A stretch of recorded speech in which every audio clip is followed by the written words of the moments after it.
And welcome back to the Hot Lap, where we are going to explore the kind of hypocrisy that the FIA currently have on that whole Lewis Hamilton situation of him walking the track in Qatar. So recently, there's been talk. This is from PlanetF1.com, but this is not the only news organisation that has basically said that Lewis Hamilton could face more FIA punishment from the Qatar Grand Prix incident, calling him a role model. So the FIA, they've stated basically that they're going to revisit Hamilton's crossing of the track in Qatar, saying as a role model, they're concerned about his actions on the younger generation. Now, having crashed out in turn one at Qatar, as we know, that infamous now incident between Hamilton and George Russell, Hamilton did cross the track, as you can see in the pictures, without the steward's permission. That's a breach of Article 26.7b of the FIA sporting regulations. So, what is 26.7b,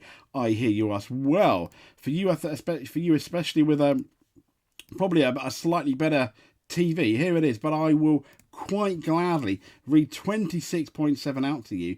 It says, during the period commencing 15 minutes prior to and ending 5 minutes after every practice session, and the period between the commencement of the formation lap, which immediately precedes the sprint session and the race, and the time when the last car enters Parc Fermé, no one is allowed on the track, the pit entry or the pit exit, with the exception of A, marshals or other authorised personnel in the execution of their duty.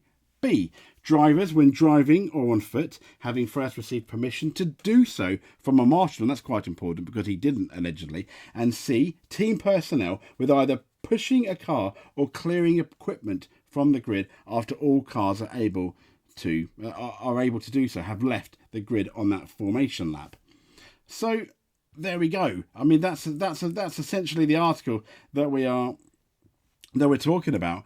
So having crashed out in turn one, he did cross the track, and he ended up getting, a punishment of sorts. The matter was thought to have been resolved with Hamilton being reprimanded and fined, but an FIA spokesman has now said that they are looking back into it. Now, in their review of the incident, the steward said that Hamilton was very apologetic for running across the track, which he did so in order to return to the pits. Now, the stewards noted that Hamilton made it to the pits just seconds before his teammate George Russell arrived at high speed after exiting the pits, having been part of the opening lap incident as well. Now, for his breach, Hamilton was given a fine of €50,000, 25,000 of which is suspended for the remainder of the season, on the condition that he basically doesn't do it again, as well as a non-driving reprimand. And this, incidentally of note, is Hamilton's first of the season. Now, that was thought to be the end. Of the matter, but now it appears more punishment could come, with the FIA announcing they are going to look into the incident once again. Yeah. Why? I don't really know. Well, I've got a theory. We'll get into it. So the FIA is revisiting the incident in which Lewis crossed a live track during the Qatar Grand Prix, a spokesperson said. The FIA notes that Lewis was apologetic during the subsequent steward's hearing into the incident and acknowledged that the crossing was a serious safety breach. However, in view of his role model status, the FIA is concerned about the impression his actions may have created on younger drivers. Okay, he's a role model, but surely everyone in F1 is a role model. Exactly what kind of punishment could come from the review is unclear, with no driver being pulled up for being a role model before. Now, according to Sky Sports News, the FIA does not want to single out Hamilton, which they've pretty much done anyway, let's be honest, but they're concerned at the precedent potentially set and will meet him in Austin. The reopening of the case is most likely, though, a response to the FIA Karting Championship finals, and we'll get into that in a second, because the FIA World Championship finals, let me just set the scene for you here. It involves British karting star Joe Turney, who, as you can see here with the thumbs up, this is from the Sun.co.uk. British karting star Joe Turney, he suffered a horror injury as his ankle was smashed by a rival car at the FIA World Finals. Now, British star suffered a sickening injury after being hit by a rival car in a horrifying clash at the FIA World Finals. As you can see if I'm zooming in here, basically that's him, and he ended up, Joe Turney, he'd been rolling his cart back on the track when a cart had hit, I think, his ankle. He's made of tough stuff, though. He'd been leading before being overtaken by Gabriel Gomez. Now, the tenacious competitor, the Sun article says, has managed to get back in front of Gomez, only for a collision to send both off track. Now, despite his chances of winning having evaporated after being overtaken by 8 of his rivals, he hauled his cart back onto the track in a bid to get going again. And he did so. And as he did so, Spaniard Nacho Tunon came herring round the corner, running over his ankle. Now, the Brit winced in agony and was unable to get back to his feet. After being assisted by a marshal, the race was red flagged and he was stretchered off. He was later taken to hospital where he underwent surgery. Updating fans, he said, "I want to say a massive thank you to everyone for the support they've given with messages, etc. It means a lot." So, there we go. I imagine, as Planet F Wonder, that's potentially the reason why.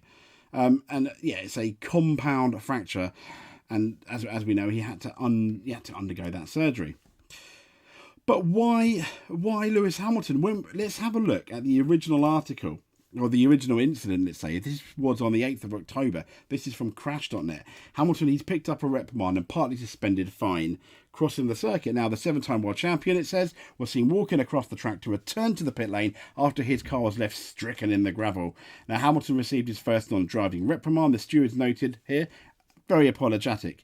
And it said, after crashing out of the race in lap 1, the driver of car 44 abandoned his car in the gravel and ran back to the pits. He thereby crossed the track that was live at this time and reached the inside edge of the track just seconds before car 63 arrived at high speed after exiting the pits. He then continued to walk alongside the track until finally exiting the track, the stewards noted. During the hearing, he was apologetic and realised the situation would have been obviously very dangerous. Now, the stewards reinforced the fact that crossing a live track can cause extremely dangerous situations, and the drivers have to be very cautious about it. In addition to imposing that significant fine, the stewards also reprimanded him, bearing in mind that receiving a certain number of reprimands during a season will draw a significant driving penalty. Now, the stewards decided to take no further action against Hamilton for his collision with Russell, despite deeming that he was predominantly at fault. So, the issue is the kind of hypocrisy and inconsistency that they kind of have. Now, I've looked at some of the sporting code as of which, like some of you guys know.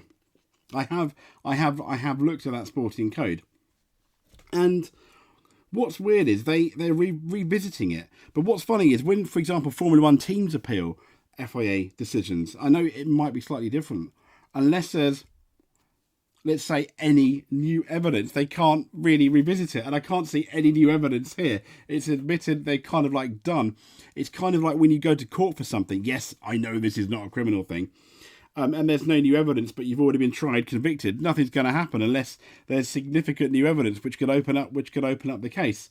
This is obviously not the case. Now, this also happened. This has happened on more than one occasion. If we, for example, go to 2021, as you can see here, we have Verstappen getting out his car, Monza 2021, after they're coming together, and very clearly Max Verstappen there walks on the track. The safety car is out, to be fair, as it was with the Lewis Hamilton incident, and as you can see, he's definitely walking on the track there, walking away. Hamilton is still in the car. The marshal's there, I imagine. Is he beckoning to come back? That's obviously the go-kart incident again of what can happen when you walk on a live track. Cars are still going fairly fast, enough to hurt you under the safety car. And as you can see, Max Verstappen way there in the distance. But the issue is, he didn't have to cross the track, did he? He did not have to cross the track to go to the pits. He could have obviously stayed on the gravel. But at that point, In 2021, nothing was done. Now I hear you ask, what about those FIA regulations? Well, here is the FIA regulations. Interestingly, 22.7 in 2021, but I'll read it to you. It's going to be a copy and paste. During the period commencing 15 minutes prior and ending 5 minutes after every practice session, and period between the commencement of the formation lap which immediately precedes the race and the time when the car last enters Parc Fermé, no one is allowed on track, the pit entry or the exit, with the exception of marshals or other authorised personnel in the execution of their duty, drivers, and this is a significant one, drivers when driving or on foot, having first received permission to do so from a marshal. It's not believed he did. Team personnel when either pushing a car or clearing equipment away from the grid, and team personnel when assisting marshals. Now, don't get me wrong, I'm not obviously having a go at Max. I'm having a go at the hypocrisy and the complete inconsistency of the FIA. Yes, this happened when it was Michael Massey. Michael Massey was obviously around in Formula One at the time. However, I mean, it's still, it's only a couple of years ago, and I believe Perez did it in 2022 when his Red Bull obviously went, I think, on the last lap and crossed the track. And they're obviously saying Lewis Hamilton is a role model, so they are singling him out. So I don't really understand what the FIA are thinking, having two bites of the cherry. It's just a bit madness, isn't it? And at some point you have to wonder, are they picking on Sir Lewis Hamilton, or are they trying to make a point? Now, if they do end up giving him a penalty, okay, fair enough, take it on the chin. But then I sincerely hope that we continue being consistent and giving people equal penalties going forward for going on the track when the race is live. A similar incident again with a fine happened to Sebastian Vettel in 2022 at the Australian Grand Prix. I think it was either practice or qualifying. It wasn't during the race, but he too, I think, went on a scooter, and he too got a reprimand and or fine, but he got a kind of some kind of punishment. So if they give Lewis a slightly harsher one, I think it's going to send alarm bells and more controversies. It's kind of like where some people, not everyone, thought the FIA was picking on him with the whole jewellery debate. But I guess for that one, ironically, you could probably make a bigger argument because he refused to take the jewellery off. And I think he was the only driver potentially to do so, albeit he does have more piercings than the other drivers. And, this one is incidents have happened before. And once again, it just shows the FIA being inconsistent, the FIA being, kind of hypocritical as well. But let's see this drama unfold. Let's see where it's going to go in the end. This has been the Hot Lap. If you can that would be absolutely amazing. Subscribe, even better. If you made it to the end, you are an F1 champion. We appreciate you. But just simply watching this, listening to my rambling on about Formula One, which is my passion, well, motorsport as well. Fantastic. Brilliant. Speak to you next time.